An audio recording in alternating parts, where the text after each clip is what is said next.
Mesdames et messieurs, bonsoir. Merci de nous rejoindre en direct sur l'échiquier international. Vous êtes bien sûr Al24 News. Le dossier nucléaire iranien, de nouveau sur la table de l'AIEA. Celle-ci, bien sûr, exige que Téhéran ouvre ses sites nucléaires touchés donc lors de la guerre des 6 jours enclenchée par Israël. Raphaël Grossi, le chef de l'agence, a de nouveau exhorté l'Iran à permettre à l'accès aux sites nucléaires frappés en juin. Cette résolution avait été présentée par la France, le Royaume-Uni, l'Allemagne, dit le groupe des E3 et les États-Unis au siège de l'agence à Vienne à l'ouverture de la réunion trimestrielle de son conseil des gouverneurs. Tout de suite, les développements.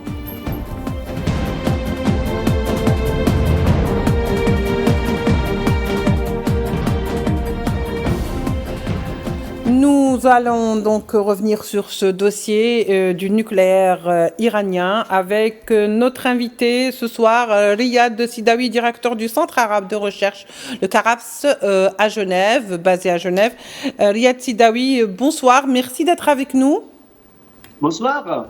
Alors, Riyad Sidawi, bien sûr, le dossier nucléaire iranien remis sur la table, si vous voulez, de l'agence nucléaire, l'AIEA aujourd'hui, qui somme ou exigerait de Téhéran de pouvoir ouvrir tous ces sites, y compris ceux touchés par la guerre des 6 jours, des 12 jours, on va l'appeler ainsi.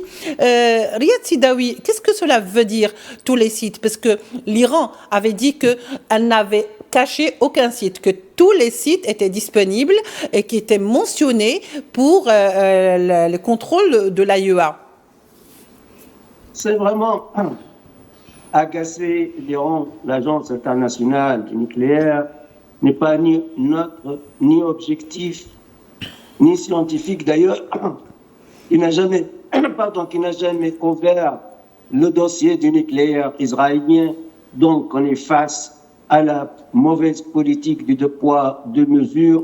Pourquoi l'Iran? Pourquoi pas d'autres pays? Pourquoi pas, par titre d'exemple, le Pakistan, l'Inde, la Corée du Nord, Israël, qui a plus que 200 têtes nucléaires? Je veux tout d'abord parler de l'approche du droit international. Il n'y a que le chapitre 7 de la Charte de l'ONU qui stipule la possibilité d'une intervention militaire quand la paix mondiale est menacée quelque part dans le monde.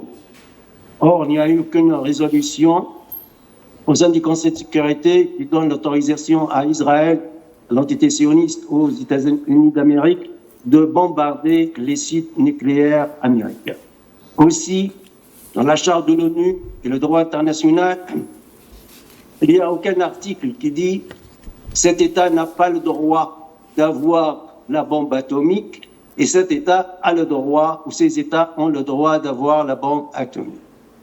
Ça veut dire qu'il n'y a pas un article qui empêche même l'Iran d'avoir l'arme nucléaire. Le Pakistan est un État musulman, mais a eu sa bombe, face à l'Inde, qui a eu sa bombe aussi avant le Pakistan. La Corée du Nord, qui avait une rupture totale avec l'ONU, avec cette agence, a eu ses bombes nucléaires. L'entité sioniste, on parle de 200 têtes nucléaires, mais personne ne pose la question à l'entité sioniste. J'ai suivi le dossier iranien dès le début, parce que la plupart des négociations ont eu lieu à Genève, puis à Vienne. Oui. Les Iraniens ont conclu un accord avec 5+1. L'accord nucléaire iranien 5+1. Les 5 sont les 5 pays membres permanents au sein du Conseil de sécurité, la Russie, la Chine, la France, la Grande-Bretagne et les États-Unis d'Amérique, +1, c'est l'Allemagne.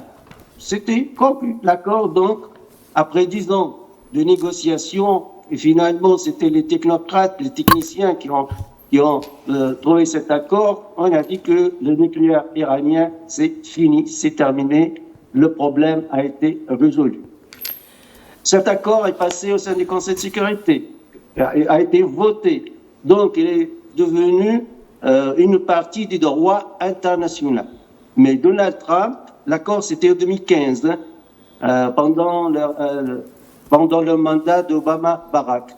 Mais 2018, je pense, Donald Trump ça, à l'époque c'est Twitter, on appelle ça Twitter, a écrit une phrase: je ne m'engage plus à cet accord, c'est un accord caduc. Je sors des États-Unis d'Amérique, quitte cet accord. Donc, Donald Trump a bafoué le droit international. En fait, qu'est-ce qu'ils veulent de l'Iran exactement? Les Iraniens l'ont dit, l'agence nucléaire, son siège c'est à Vienne, n'est ni objectif ni neutre. Vraiment, ça charge contre l'Iran parce que c'est poussé par l'entité sioniste et les États-Unis d'Amérique, et aussi les pays européens. Certes, la Chine et la Russie ont essayé de défendre l'Iran, mais ce qu'on a bien remarqué, ils ne sont pas prêts, en tout cas pour le moment, d'entrer dans une guerre afin d'aider militairement l'Iran. Donc là, c'est l'approche du droit international. L'Iran a appliqué à la lettre cet accord, puis finalement, c'est l'autre côté, les Américains, qui ont rompu cet accord. Parce que finalement, pour les Iraniens, ils n'ont aucune garantie aujourd'hui, s'ils signent un autre accord avec Donald Trump, n'ont aucune garantie que le prochain président américain, il va annuler l'accord avec le président Trump. Je pense, dans le droit international, les accords se font entre les États, pas entre les personnes, même que ce soit le président des États-Unis d'Amérique. Donc, les Iraniens, ils ont bien compris qu'en fait, c'est un mobbing, l'Agence internationale de l'atomique nucléaire s'acharne contre eux parce que c'est poussé par les États-Unis d'Amérique et Israël, l'entité sioniste, et les deux pays européens, la France et la Grande-Bretagne. Oui, très bien. Alors, Riyad Sidawi, on va y aller pas à pas pour essayer de comprendre aujourd'hui l'agence de l'AIEA par rapport donc à l'Iran. Donc cette résolution qui a été adoptée par la France, le Royaume-Uni, l'Allemagne et bien entendu qui a été par les États-Unis.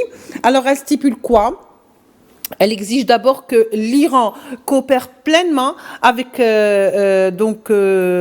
l'agence, que l'Iran doit se conformer et sans réserve à son accord des garanties du traité de non-prolifération avant même de le fournir à l'agence sans délai, des informations précises sur la comptabilité des matières nucléaires et des installations nucléaires sous garantie en Iran et d'accorder aussi à l'agence tous les succès nécessaires pour vérifier pour vérifier ces informations. Finalement, je pense que tous ces détails, l'agence de l'AIEA les avait déjà de la part de l'Iran. Ce n'est qu'après la guerre des 12 jours dont l'hostilité a été lancée, ouverte par l'entité sioniste, que les choses ont commencé à se compliquer, étant donné que l'Iran avait estimé que cela a été rendu possible justement par une complicité entre l'Israël et bien sûr, sans vouloir le nommer, l'AIEA. Donc finalement, qu'est-ce qui s'est passé? Pourquoi aujourd'hui l'AIEA revient à la charge pour demander ou exiger de Téhéran qu'elle ouvre les sites qui ont été touchés durant cette guerre de 12 jours? En quoi est-ce important? Tout d'abord, je pense que c'est un côté d'espionnage. Ils veulent savoir ce qui s'est passé dans ces sites nucléaires. D'ailleurs, les Iraniens ont dit plusieurs fois que les envoyés de l'AIEA sont des espions en faveur de l'entité sioniste et des États-Unis d'Amérique. Mais permettez-moi de vous dire que le dossier nucléaire iranien, c'est entre les mains des Américains. Les big boss, ce sont les Américains. Aujourd'hui, c'est Donald Trump. Ce n'est pas les Européens. Les Européens sont des bavards, surtout la France et la Grande-Bretagne, qui veulent se montrer comme s'ils sont des grandes puissances mondiales. Mais finalement, nous savons bien que c'est la Maison-Blanche, c'est Washington qui décide pour le nucléaire iranien, évidemment avec la complicité de l'entité sioniste. L'Iran est visé sur son nucléaire, même que le Ayatollah Ali Khamenei, le guide de la révolution islamique iranienne, a décrété une fatwa qui interdit à l'Iran d'avoir la bombe atomique, d'avoir l'arme nucléaire. C'est une fatwa, mais même ça, il vise toujours l'Iran. Pourquoi? Il faut comprendre la géopolitique dans le monde. Pourquoi c'est pas le Pakistan, par exemple? Le Pakistan, c'est un pays musulman, un État islamique. Oui. Bref, c'est parce que l'Iran a soutenu la résistance palestinienne la résistance libanaise. L'Iran a soutenu Hezbollah, a soutenu le Yémen. Militairement, je parle financement. Surtout, l'Iran a soutenu Hamas militairement et financement. L'Iran a osé bombarder Tel Aviv, la capitale de l'entité sioniste, et des sites scientifiques et des sites nucléaires et surtout des sites de pétrochimiques, etc. Donc, pour eux, l'Iran a grillé le feu rouge, si vous voulez. Donc, vu ce que l'Iran a fait au plan politique dans le Moyen-Orient, il faut punir l'Iran. Comment punir? Voilà, parmi les instruments de la punition contre l'Iran, c'est évidemment l'AEA et ses décisions. Mais comme je l'ai dit, le dossier, c'est entre les mains des Américains. Ce n'est ni la France, ni la Grande-Bretagne qui vraiment ont le dernier mot. Le dernier mot, c'est à Washington. Aujourd'hui, c'est chez Donald Trump. Mais la dernière déclaration de Donald Trump, quand il a fait sa conférence de presse avec le prince héritier Mohammed Ben Salman de l'Arabie Saoudite, il a dit les Iraniens m'ont contacté, ils veulent un deal. Toujours le mot magique de Donald Trump, c'est le deal, un accord. D'ailleurs, il a son ouvrage, je l'ai dans ma bibliothèque à Genève, L'Art of the Deal. Les Iraniens chaque m'ont fois, contacté, oui. ils veulent trouver un accord. Peut-être il va faire un accord avec les Iraniens semblable à celui de Barack Obama 2015, mais ça va être signé par Donald Trump. C'est ça qui importe pour lui. Mais le dossier nucléaire iranien, c'est entre les mains des Américains. Vraiment, le reste sont des bavards. Les Européens sont des bavards, surtout la France et la Grande-Bretagne veulent nous rappeler qu'elles étaient des grandes puissances, mais elles ne sont plus aujourd'hui. C'est-à-dire que vous pensez que sur ce dossier, par exemple, de nucléaire, ce n'est pas vraiment la force européenne qui compte le plus, Absolument. ou qui n'ont pas réellement leur mot à dire. Et il y a un petit détail quand même, celui de Grossi, Raphaël Grossi, qui disait qu'il n'est pas exact de dire parce que tout est détruit qu'il n'y a rien à voir. Est-ce que, c'est-à-dire, si on entend bien cette phrase qui a été prononcée par donc Grossi, cela veut dire que l'Iran est en train de cacher des sites qu'elle n'aurait pas déclarés et que peut-être ils auraient été touchés lors des frappes ou de la guerre de 12 jours. Parce que comment doit-on comprendre sinon cette déclaration, Riyad Sidawi? C'est toujours une question technique d'ordre espionnage. Ce n'est pas une question politique. C'est-à-dire que ce n'est pas le nucléaire qu'on voudrait vérifier, mais on voudrait vérifier si l'Iran cacherait des sites. Voilà, l'Iran, parce que l'Iran a dit que ses envoyés de la haie sont des espions carrément qui viennent pour espionner l'Iran. Ils sont ni neutres ni objectifs. Leur travail, ce n'est pas scientifique, c'est plus qu'un travail d'espionnage. Je pense qu'ils ont raison d'ailleurs. Et je pense que c'est très difficile de cacher des sites nucléaires. C'est très, très difficile. Si je ne dis pas c'est impossible, mais c'est une façon, tout d'abord, d'humilier l'Iran. Il y a le côté humiliation parce que, comme je l'ai dit, l'Iran a osé attaquer, bombarder l'entité sioniste. Là, c'est le côté de l'humiliation. Deuxième aussi, beaucoup de pression contre l'Iran. Peut-être quand les Iraniens vont négocier avec Donald Trump, ils vont donner plus de concessions qu'actuellement. Donc c'est une façon de mettre la pression contre l'Iran. Mais je pense que l'Iran, avec le droit international, est clean. L'Iran a toujours respecté à la lettre le droit international, a payé cher aussi ce respect. Ceux qui n'ont pas respecté le droit international, évidemment, sont les Occidentaux, à leur tête les États-Unis d'Amérique, qui ont rempli un accord international qui est passé par le Conseil de sécurité et est devenu une partie du droit international. Et ils ont compris, les Iraniens, c'est un enjeu politique, parce que si toutes ces pressions, c'est pour dire à l'Iran, on peut vous laisser tranquille avec vos sites nucléaires, mais vous devez arrêter définitivement de soutenir le Hezbollah au Liban, ou de soutenir les Houthis au Yémen, ou de soutenir la résistance palestinienne armée, que ce soit le Hamas, le Jihad islamique, ou le Front populaire de la libération de la Palestine. Donc, c'est un chantage, en fait. C'est un chantage avec l'Iran. On va demander le maximum de l'Iran. On va humilier l'Iran. en parlant toujours de ces sites nucléaires, mais finalement afin d'avoir beaucoup de concessions de la part iranienne. Et je pense que les Iraniens sont conscients. Hein. Aujourd'hui, ce qu'on a lu, hein, c'est que les Iraniens se préparent à une autre guerre, une autre bataille contre l'entité sioniste et contre les États-Unis d'Amérique. Ils ont cherché des DCA plus sophistiqués auprès des Chinois. Aussi, on parle des chasseurs chinois J-10C, ça se prononce en anglais comme ça, qui a été très, très brillant pendant les accrochages aériens entre l'Inde et le Pakistan, qui a battu des rafales français. Donc, on parle aussi que la Russie a donné des armes plus sophistiquées. Surtout, on a bien constaté que l'Iran a beaucoup de faiblesses quand il s'agit de sa défense aérienne, la DCA, et surtout ces chasseurs qui n'ont pas pu arrêter les vagues de bombardement du F-35.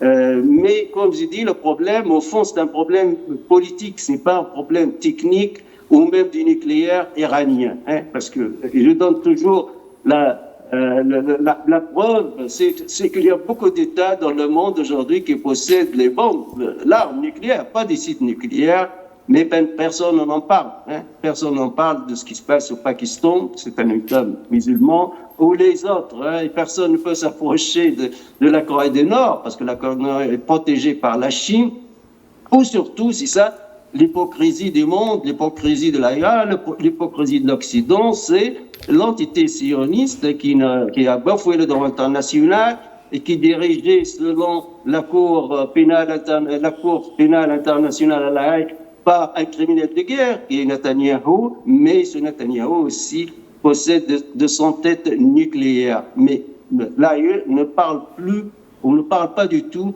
du nucléaire israélien. Malheureusement, oui, comme je l'ai dit, c'est le monde hypocrite, c'est le monde de plus fort, ce n'est pas le monde du droit international. Nous sommes très, très, très loin du droit international. Nous sommes face au droit des plus forts et non pas la force des droits. Très bien, Monsieur Sidaoui. Donc finalement, pour rejoindre un petit peu ce que vous venez de dire, on va dire qu'il y a eu la réaction du ministre des Affaires étrangères, Abbas Araghchi, qui avait affirmé justement à ce propos et donc aux exigences de l'AIEA et du chef de l'AIEA, pardon, et du chef donc de cette agence.